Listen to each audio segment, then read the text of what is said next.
আসসালামু আলাইকুম, welcome to my channel. আজ আপনাদের সাথে শেয়ার করব ফুলকপির রোস্ট বা কোরমা রেসিপি। একদম সহজে তৈরি করে নিতে পারবেন অসাধারণ স্বাদের এই কোরমা। রুটি, পরোটা, ভাত, পোলাও সব কিছুর সাথেই অসাধারণ লাগে। আসুন দেখে নেওয়া যাক কীভাবে তৈরি করছি। সবার প্রথমে এখানে আমি কড়াইতে 100 গ্রাম পরিমাণে সাদা তেল দিয়ে দিয়েছি। এর মধ্যে দিয়ে দিলাম দুটো বড় সাইজের পেঁয়াজ কুচি। পেঁয়াজটা আমি ব্রেস্তা করে নেব। ঠিক যেভাবে করে আমি দেখাচ্ছি এইভাবে করে একবার এই ফুলকপি রোস্ট তৈরি করে দেখুন, অসাধারণ লাগে খেতে। একবার বানালে বারবারই রিকোয়েস্ট করবে বানানোর জন্যে। দেখতেই পাচ্ছেন খুব ভালো করে আমি পেঁয়াজটা ভেজে নিচ্ছি। পেঁয়াজটা দেখুন আমার খুব ভালো করে ভেজে নেওয়া হয়ে গেছে। এবার আমি পেঁয়াজটা তুলে নেব। এর থেকে বেশি পেঁয়াজটা ভাজবেন না।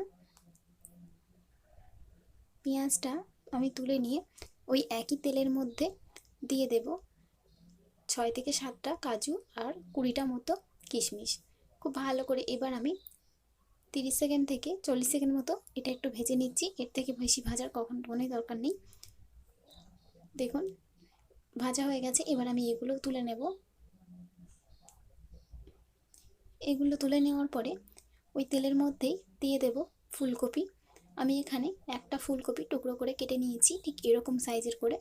অবশ্যই আপনারা আপনাদের পছন্দ মতো ছোটো বা বড়ো করে কেটে নিতে পারবেন, তবে এই সাইজটাই আমার কাছে ঠিক মনে হয়, তাই জন্য আমি এরকমভাবেই কেটেছি। খুব ভালো করে এবার আমি তেলের মধ্যে লাল করে ফুলকপিগুলো ভেজে নেব।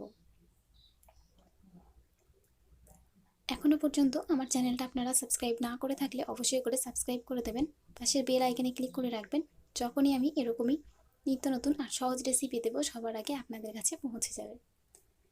দিয়ে দিলাম 1 চা চামচ পরিমাণে লবণ। লবণটা দিয়ে খুব ভালো করে আবারও আমি এটা খুব ভালো মতো ভেজে নিচ্ছি। শুধুমাত্র লবণ দিয়েই আমি ফুলকপিটা খুব ভালো মতো ভেজে নিলাম। দেখতেই পাচ্ছেন ফুলকপির রঙটা কেমন এসেছে। এবার আমি ফুলকপিগুলো তুলে নেব। ফুলকপিগুলো তুলে আমি একটা সাইডে রেখে দিচ্ছি। দিয়ে যে পেঁয়াজ আর কাজু বাদাম আর কিশমিশটা ভেজে রেখেছিলাম আমি সেটা পেস্ট করে নিচ্ছি মিক্সিতে দিয়ে। দেখুন মিক্সিতে দিয়ে আমি পেস্ট করে নিয়েছি। এটা একটা সাইডে রেখে দেব। দেওয়ার পরে যে তেলটা এক্সট্রা ছিল সেই তেলের মধ্যে 1 চা চামচ পরিমাণে আমি ঘি দিয়ে দিচ্ছি। আপনারা ঘিয়ের পরিবর্তে বাটারও ব্যবহার করতে পারবেন, তবে আমি ঘি দিলাম। ঘি দিয়ে খুব ভালো করে এবার আমি এর মধ্যে দিয়ে দিচ্ছি একটা দারচিনি, একটা তেজপাতা, দুটো লং আর দুটো এলাচ। এটা 30 সেকেন্ড মতো একটু ফোড়ন দিয়ে নেওয়ার পরে এর মধ্যে দিয়ে দেব 2 চা চামচ পরিমাণে আদা রসুন বাটা। ভিডিওটা ভালো লাগলে অবশ্যই একটি লাইক করে দেবেন। এবার আমি গ্যাসের ফ্লেম লো টু মিডিয়ামে রেখে খুব ভালো করে আদা রসুন বাটাটা একটু কষিয়ে নিচ্ছি, যাতে করে আদা রসুন বাটার গন্ধটা চলে যায়। এইভাবে বাড়িতে বানিয়ে দেখবেন, সকলেই অনেক বেশি পছন্দ করবে। খুব ভালো করে দেখুন আমি এটা কষিয়ে নিয়েছি খুব ভালো মতো। গন্ধটাও চলে গেছে। এই পর্যায়ে এর মধ্যে সামান্য একটু পানি আমি দিয়ে দিলাম। পানিটা দিয়েছি, এখন আমি কাজুটা ব্যবহার করব তার জন্যে। এবার আমি যে কাজু বাদাম বাটাটা আর পেঁয়াজ বাটাটা রেখেছিলাম সেটা দিয়ে দিলাম। এটা দিয়ে খুব ভালো করে এবার আমি আবারও কষাতে থাকবো গ্যাসের ফ্লেম মিডিয়ামে রেখে। অনেকেই অনেক রকমভাবে তৈরি করে থাকেন, তবে আমি কিভাবে তৈরি করে থাকি আমার কাছে কোনটা ভালো লাগে আজকে সেটাই আপনাদের সঙ্গে শেয়ার করেছি। দেখুন খুব ভালো করে আমি গ্যাসের ফ্লেম মিডিয়ামে রেখে এটা কষাতে থাকবো। এরকম আরও রেসিপি দেখতে আপনারা আমাকে কমেন্ট করতে পারেন। দেখুন খুব ভালো করে আমি কষিয়ে নিয়েছি। খুব ভালো করে যখন এটা কষিয়ে নেওয়া হয়ে যাবে এ পর্যায়ে এর মধ্যে দিয়ে দেব 1 চা চামচ পরিমাণে লবণ, দিয়ে দেব হাফ চা চামচ পরিমাণে হলুদ গুঁড়ো। আমি এখানে হলুদ গুঁড়োটা ব্যবহার করেছি, আপনারা চাইলে এটা হলুদ গুঁড়োটা স্কিপ করতে পারেন। দেখুন দিয়ে দিলাম হাফ চা চামচ পরিমাণে লাল লঙ্কার গুঁড়ো আর দিয়ে দিলাম 1 চা চামচ পরিমাণে জিরের গুঁড়ো। খুব ভালো করে এবার আমি এই মশলাগুলো কষিয়ে নেব যতক্ষণ না পর্যন্ত মশলা থেকে তেল ছেড়ে আসছে। এখানে আমি হলুদ গুঁড়োটা ব্যবহার করেছি, তবে কোরমার ক্ষেত্রে কোরমাটা সাদাই হয়, আপনারা চাইলে হলুদটা স্কিপ করতে পারেন, তবে আমার কাছে হলুদটা দিলে বেশি ভালো মনে হয়, তাই জন্য আমি রঙের জন্য দিয়েছি। আপনারা চাইলে স্কিপ করতে পারবেন। খুব ভালো করে দেখুন আমি মশলাটা কষিয়ে নিচ্ছি। দেখতেই পাচ্ছেন মশলা থেকে তেল ছেড়ে আসছে। ঠিক এইভাবে করে এই ফুলকপির রোস্টটা তৈরি করে নিতে হবে। দেখতেই পাচ্ছেন তেল খুব ভালো মতো ছেড়ে এসছে। এই পর্যায়ে আমি এর মধ্যে গরুর দুধ ব্যবহার করব। আপনারা যে কোনো লিকুইড দুধ ব্যবহার করতে পারবেন। গরুর দুধ দিয়ে দিচ্ছি 1 কাপ পরিমাণে। এটা জাল করে নেওয়া দুধ না, আমি নর্মাল এমনি দুধই ব্যবহার করেছি। আর দিয়ে দিলাম 1/2 কাপ পরিমাণে পানি। খুব ভালো করে এবার আমি দুধটার সঙ্গে মশলাটা মিশিয়ে দিচ্ছি। ফুলকপির যে গ্রেভি, সেই গ্রেভিটা আমাদের রেডি হয়ে গেছে। খুব ভালো করে একবার আমি এটা ফুটিয়ে নেব। খুব ভালো মতো এটা ফুটিয়ে নিলেই গ্রেভিটা রেডি হয়ে যাবে। দেখতেই পাচ্ছেন যে ফুলকপির গ্রেভির রঙটা ঠিক কেমন এসেছে। রঙটা একটু ভালো আসার জন্যই আমি হলুদ গুঁড়োটা ব্যবহার করেছি। আবারও আমি বলছি, যদি চান আপনারা হলুদ গুঁড়োটা অবশ্যই করে স্কিপ করতে পারবেন। দেখুন খুব ভালো মতো ফুটে উঠেছে। এই পর্যায়ে আমি এর মধ্যে দিয়ে দেব 1 চা চামচ পরিমাণে চিনি, আর দিয়ে দেব একটা কাঁচা লঙ্কা দিয়ে খুব ভালো করে একবার আমি আবারও মিশিয়ে দিচ্ছি। খুব ভালো করে মিশিয়ে দেওয়ার পরে এবার আমি এর মধ্যে দিয়ে দেব ভেজে রাখা ফুলকপিগুলো। অবশ্যই করে এই পর্যায়ে গ্যাসের ফ্লেম একদম লোতে করে দিতে হবে।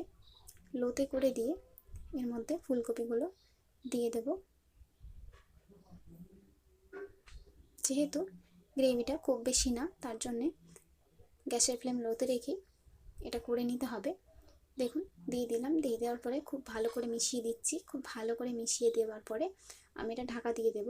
আমি আবারও বলছি, অবশ্যই করে গ্যাসের ফ্লেম লো টু মিডিয়ামে রাখবেন বা একদমই লোতে রাখার চেষ্টা করবেন, তাহলেই বেশি ভালো হয়। লোতে রেখে এটা 10 মিনিট মতো রান্না করে নিতে হবে। ফুলকপিটা ভাজার পরেও অনেক বেশি শক্ত থাকে। ফুলকপিটা যাতে একদম পারফেক্টভাবে নরম হয়ে যায়, তার জন্যে খুব ভালো করে 10 মিনিটের জন্য আপনাদের লো ফ্লেমে রেখে এটা রান্না করে নিতে হবে। আপনাদের যাতে কোনো রকম অসুবিধা না হয় সেইভাবেই আমি রেসিপিটি দেখানোর চেষ্টা করেছি। দেখুন 5 মিনিট হওয়ার পরে আমি একবার ঢাকাটা খুলে এটা নেড়ে দিচ্ছি। দেখতেই পাচ্ছেন এর টেক্সচারটা ঠিক কেমন আসছে। সব কিছুই আমি ঠিক মতো বলে দিলাম। যদি বুঝতে অসুবিধা হয় তাহলে আপনারা আমাকে কমেন্ট করে জানাতে পারেন। অবশ্যই করে সেখানে আমি আপনাদের প্রশ্নের উত্তর দেব। খুব ভালো করে মিশিয়ে দেওয়ার পরে আবারও আমি ঢাকা দিয়ে দিয়েছি। আরও 5 মিনিট আমি খুব ভালো মতো রান্না করে নেব। দেখতেই পাচ্ছেন 5 মিনিট হয়ে গেছে। ঢাকা খুলে নিলাম। নেওয়ার পরে এবার আমি এর মধ্যে দিয়ে দেব আবারও 1.5 চা চামচ পরিমাণে ঘি। ঘিটা দেওয়ার পরে এর উপরে দিয়ে দেব কিছুটা পরিমাণে পেঁয়াজ বেরেস্তা। আমি পেঁয়াজের বেরেস্তা সামান্য একটু তুলে রেখেছিলাম। ওপর দিয়ে পেঁয়াজের বেরেস্তাটা দিলে ফ্লেভারটা খুব ভালো আসে, তার জন্য অবশ্যই করে চেষ্টা করবেন এভাবে দিয়ে নেওয়ার জন্যে, আর দেখতেও ভালো লাগে। দেখুন কিছুটা পরিমাণে পেঁয়াজের বেরেস্তা আমি ওপর দিয়ে দিলাম। দিয়ে দেওয়ার পরে এবার আমি এটা গ্যাসের ফ্লেম বন্ধ করে দেবো, দিয়ে ঢাকা দিয়ে রাখবো 2 মিনিটের জন্যে স্ট্যান্ডিং টাইমে। রেসিপিটি কেমন লাগলো অবশ্যই কমেন্ট করে আমাকে জানাবেন। দেখতেই পাচ্ছেন যে টেক্সচারটা ঠিক কেমন এসেছে। এত বেশি সুস্বাদু হয় এই রেসিপি, বাড়িতে একবার বানালে আপনারা বুঝতে পারবেন। দেখতেই পাচ্ছেন যে এর রঙটা ঠিক কেমন এসেছে, অসাধারণ স্বাদের হয়। এখানে আমি যে যে উপকরণগুলো ব্যবহার করেছি সবগুলোই আমি ডিসক্রিপশন বক্সে লিখে দিয়েছি, অবশ্যই করে আপনারা সেখান থেকে দেখে নিতে পারেন। দেখতেই পাচ্ছেন আমি একটু কিছুটা আপনাদের তুলে দেখাচ্ছি যে টেক্সচারটা ঠিক কেমন এসেছে। আজকের মতন এই পর্যন্তই। আবারও চলে আসবো এরকমই সুস্বাদু আর ভালো ভালো রেসিপি নিয়ে আপনাদের সামনে।